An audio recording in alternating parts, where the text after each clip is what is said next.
Did you watch Gravity? Yeah. Oh my god, one of my favorite films. Is it?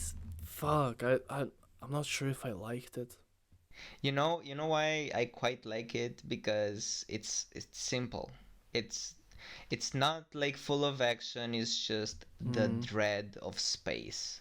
Like, Yeah, I mean, it is a good film. It is a really good film. I just have kind of like mixed memories about it. I'm not gonna say even opinions, like actual memories about it. It's like there was something about it I just didn't like, but at the same time I loved it, and it's just like I don't know. I don't know if I like it or not. I have to yeah, watch it again, I guess. I quite disliked the fact that The George actress, I fuck. Clooney, Oh, the George Clooney becoming a ghost and guiding the actress Sandra Bullock, like that I call like bullshit on that, but I liked the whole like setting and the it's premise yeah, yeah, of yeah. trying to escape space, like. I actually really liked the George Clooney ghost thing. Oh really? Yeah, I mean, it's it's a really good way to interpret the state of her mind. Like she was fucked. She was fucking sinking in shit. You know, like imagine the situation. Imagine you're a random pretty much person almost. You know, you're not anyone trained, and even if you were trained, you're stranded in space, bro. So close but so far away. You know, it's just it's such a it has to be such a panicky feeling, and then you lose like the only person that could help you get out of it. Almost, you know, like fucking George Clooney being the charismatic genius he is. It's just, and then suddenly she like creates like a way that her body or her sorry not her body her mind convinces her that she can do what she doesn't believe she can by creating the illusion of George Clooney guiding her, but it's actually all her knowledge. She just her brain had to like or almost had to interpret it in a way so she would actually believe she can do it, and she managed it. You know, I don't know. I just like that because imagine that scene without the ghost, and she was like near death. You know, like that life and death situation when you're like this is it, or I'll either survive or I won't. You know, a bigger chance that I'll die on the way. And the whole situation, I don't know what when the ghost actually appeared. I don't remember the film like into detail, you know. But it was just her coping mechanism.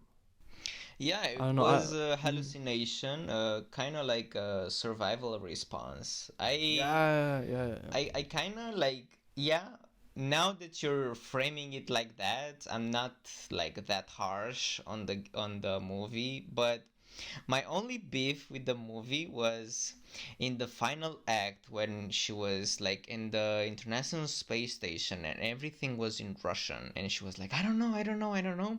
And then like the hallucination of George Clooney came through a door and it was like Mm, almost gave the impression that he's alive because in the movie yeah, yeah. he it was never like shown that he died, like in the first like acts when the whole like blown up bits of the satellite comes crashing Yeah, yeah. down, like most of the crew you see them like with their heads pierced, like they're gone, Mm, right?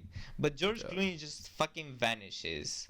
He And just floats away, dude. yeah, Yeah. and it gives to the viewer like a fake hope that he is actually really there.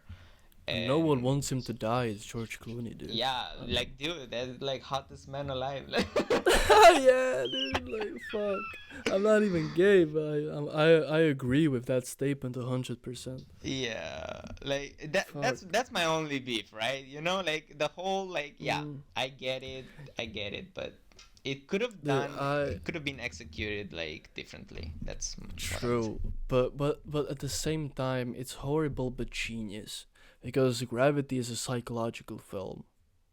Because it's Indeed. pretty much about someone going crazy trying to survive in space. in a way, or escape from space. I don't know how to frame it, but imagine you come on a spaceship and it's like, this is my last hope. Space station, and this is my last hope. But suddenly you realize that you're fucked because it's in a different language that you can't speak, so you're fucked. That's the absolute breaking point for a person. Imagine that. Imagine like the hope, the build up, and then like, well, shit, I'm still screwed. But I had that glimmer of hope, and now it's fucking gone. And she fucking snapped. And I mean, the hallucination, it could have been like better made. You know, it was a bit like too unrealistic of a situation to be true. And at one point of the film, when George Clooney opened that door, you're like, what the fuck is going on? I mean, he should have stayed dead. I mean, I have no clue what's going on. You know, and I mean, that could have been executed better, but I like the idea behind it. You know, like she just reached her breaking point. Just like, yeah, no, I got no chance. And then her fucking subconscious came through, made the hallucinations, and she survived at the end, right? Yeah, she went into Yeah. full survival mode, and Yeah, yeah. that's what I liked about the whole like situation, the human resilience Mm. to pain and to like being faced with almost close to impossible challenges, because the whole Yeah, I film mean, is a trial of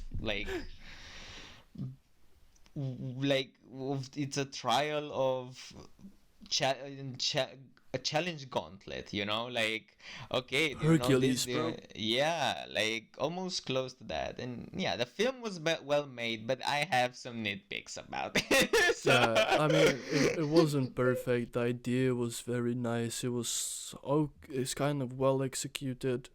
Did we just turn this podcast into a movie review? I mean, we can totally do that. No, I don't care. We're just flying over the place with fucking topics right now. It's awesome. I like it. I'm enjoying myself. Yeah, But that's the I mean, point. I mean the part where George Clooney came into the spaceship. I think that was the whole like breaking point of the movie, of her mind and of everything there. That's like when everything changed and her instincts kicked in and she's fucking survived. I think that breaking point is one of the most memorable parts of the movie. But at the same time, it just wasn't well enough executed. It was kind of like, imagine the guy just in the morning said, well, shit, I have to rewrite this. Did it in 15 minutes, and that's exactly how the scene kind of started. And looked, it was. I don't know. Yeah, I don't. I mean, they kind of introduced. They didn't introduce him as a hallucination. They tried to make you feel like he's real. But you're there like, I know he's not real. It's impossible for him to be real. He opened the fucking door to space and was like, hey, what's up? And sat down. Like nothing happened. I mean, you just, at that point, you're like, well, this is a shit movie. But at the yeah. same time, it's not. But it's just weird, dude. It's like they should have introduced him as a hallucination from the start. Because when a fucking person is crazy and a hallucination is behind you, you don't think where it came from. You just know it's fucking there, and you talk to it and you see it. Check out another clip from the podcast, or if you want to hear the full conversation, please click on the video box below. Link to the full podcast is also in the description and comment section. Thanks for watching.